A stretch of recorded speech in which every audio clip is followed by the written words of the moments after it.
Rusiyalı milyarder Roman Abramoviçin şəxsi təyyarəsi Boeing 767-33A IR modelidir və təxminən 170 milyon dollar dəyərindədir. Bu təyyarə Bandit adı ilə tanınır və yüksək təhlükəsizlik sistemlərinə malikdir. O, müasir raket əleyhinə sistemlər və geniş lüks yaşayış sahələri ilə təchiz edilib. Bu, dünyanın ən məşhur kommersiya təyyarələrindən biridir.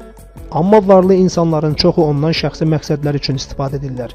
Məsələn, Çinli investor və multimilyarder Joseph Lau 153 milyon dollar dəyərində olan Boeing 747 təyyarəsinə sahibdir. Boeing 747-nin əsas xüsusiyyətlərindən biri onun hündür mərtəbəli olmasıdır. Burada biznes klass yuxarı mərtəbədə, ekonom sinif isə aşağıdadır. O, göydə rahat və komfortlu bir evə bənzəyir. Bruney Sultanı Həssən Al-Bolkiah da dünyanın ən bahalı şəxsi təyyarələrindən birinə sahibdir. Boeing 747-400 modeli əsasında qurulan bu təyyarənin qiyməti 400 milyon dollardır.